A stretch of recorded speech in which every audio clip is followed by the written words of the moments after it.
Ya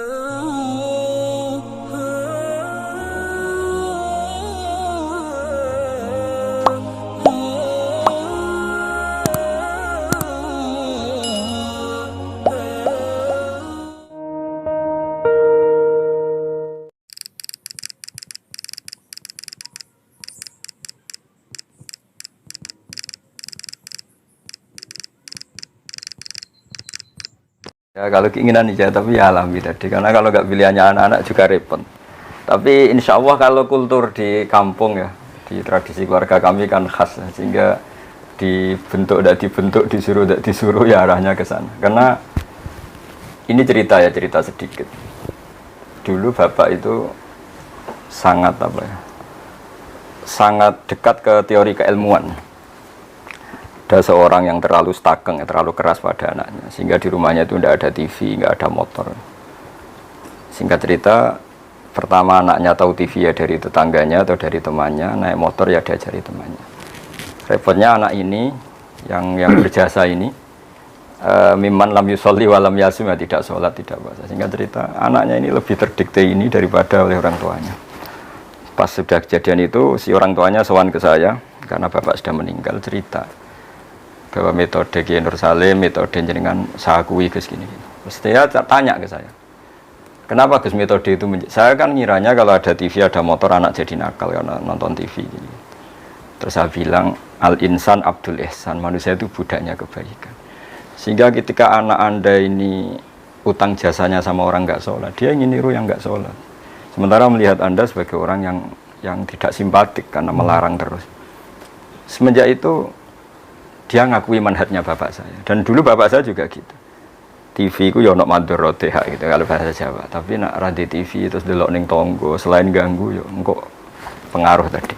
Karena tadi artinya makanya dalam doa-doa para wali, para ulama kan, jangan jadikan kami dikuasai orang yang tidak takut engkau ya Allah. Karena tadi al-insan abdul ihsan, artinya anak ini nggak sholat, nggak puasa karena lebih utang jasa sama pertama yang meminjami motor, yang meskipun akhirnya alhamdulillah akhirnya bapaknya rubah, terus anak ini jadi baik lagi. Tapi ini kan cerita manhaj, betapa bahayanya terlalu stakeng, terlalu keras tadi.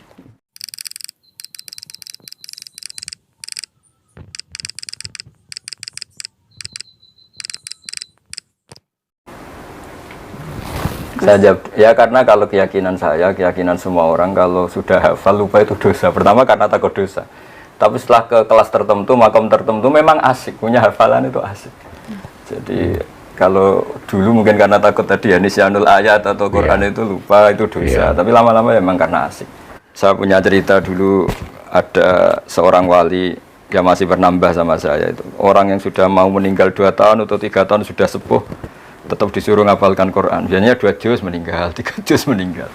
Sehingga cerita anak-anaknya tanya ke wali tadi, kenapa mbah sudah sepuh disuruh ngapalkan, disuruh belajar? Ya setidaknya pas mati masih masuk hadis man salaka thariqan yaltamisu fihi ilman. Jadi ketika dia mati dalam keadaan mencari-cari ilmu.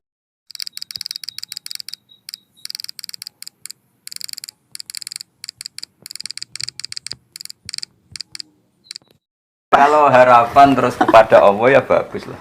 Terus yang dipakai sholawat ya. Wah ini ada 4-nya.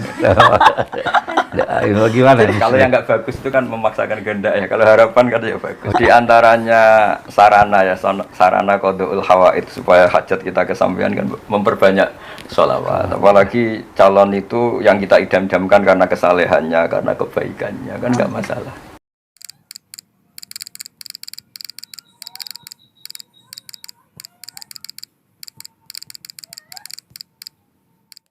Ya ketika saya pernah diundang komunitas NU di Korea Selatan, paling setahun yang lalu. Saya itu dulu Mbak Najwa kalau baca doa Rabbana lakal hamdu mil'us samawati wa mil'ul ardi. Ya Allah, engkau dipuji di semuanya alam engkau, baik di langit maupun bumi. Saya berpikir lalu pujian yang di bumi ateis atau bumi komunis gimana gitu. Tapi setelah saya di Korea, ternyata banyak tenaga kerja dari berbagai negara yang bikin masjid, yang sujud. Begitu juga saya sering punya teman yang kuliah di Inggris, di Jerman, mereka juga cerita masih ngaji saya lewat internet, lewat YouTube. Nah dengan dengan tradisi ilmu yang benar, akidah yang benar, hadihi ardullah misalnya, ini bumi Allah. Sehingga utang jasa Anda hanya kepada Allah. Ini air juga ciptaan Allah. Sehingga utang jasa kita ya sama Allah. Sehingga dengan demikian, meskipun ada negara yang tatanannya bagus, yang seakan-akan lebih baik dibanding Indonesia, itu tidak mendikte kita, karena kita pertama merasa utang jasa sama Allah, bukan ada yang lain gitu. Karena bumi yang kita injak milik Allah, air yang kita minum milik Allah.